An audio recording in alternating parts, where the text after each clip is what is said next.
السلام عليكم ورحمة الله وبركاته. ازيكم عاملين ايه؟ لو مهتم بجديد ومفيد في عالم التطبيقات اشترك في القناة وفعل زر الجرس عشان يوصلك كل ما هو جديد ومفيد في عالم التطبيقات. في القناة عندي اضرافك التطبيقات الحديثة اللي بتسهل عليك حياتك اليومية والتطبيقات الفيك وكمان التطبيقات الهاكر. النهاردة ان شاء الله مع شرح تطبيق جديد هو اسمه سويت بانك فون. التطبيق ده حمله اكتر من 5000 شخص. التطبيق ده تطبيق بيحول تليفونك او الموبايل بتاعك او التابلت بتاعك او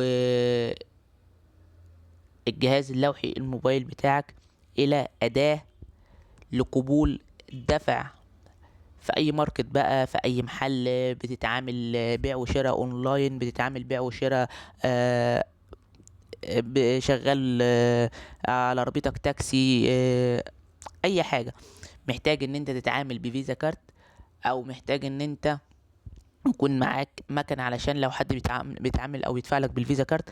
ده تطبيق بيقدر يحول لك تليفونك لجهاز يقبل الفيزا كارت، بيحول لك التليفون لجهاز يقبل الفيزا كارت. تقدر ان اي حد محتاج ان هو يدفع لك فلوس ومعهوش كاش او ما عندوش تحويل ومعاه الفيزا، بتقدر انت تطلع التليفون وتشغل التطبيق.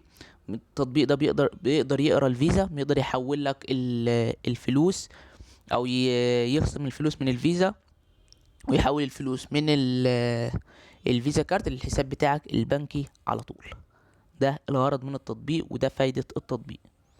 مشكله التطبيق بقى ان هو اول حاجه بيتضمن اعلانات وبيطلب منك الاشتراك، بالاضافه لان التطبيق بيكون باللغه الانجليزيه، بالاضافه لان التطبيق ده هو اي نعم بيحول لك تليفونك وكل حاجه، بس طبعا مش هتقدر ان انت تعمل تطبع وصل للعميل ان انت تقول له مثلا ان اتخصم قد كده بس وتفضل الوصل بتاعك اهو او اي حاجه من الحاجات دي. لا، هو بيجي لك رساله وفي نفس الوقت بتيجي للعميل رساله ان هو تم خصم المبلغ من البطاقه في المكان الفلاني من غير وصولات ومن غير اي حاجه.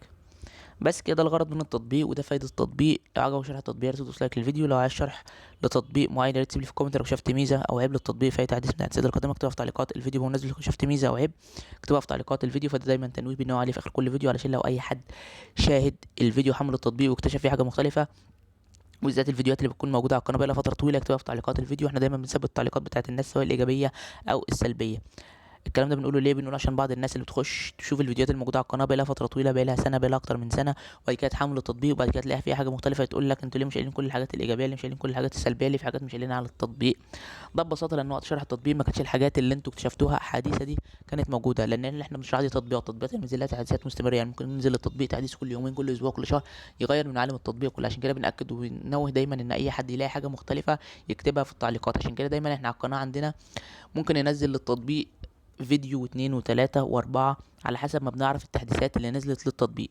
بس في طبعا تطبيقات ما بنعرفش ننزل لها تحديثات او تطبيقات ما نعرفش ان ملامحها كلها اتغيرت. فعشان كده لما حد بيكتب لنا بننزل فيديو جديد للتطبيق ده.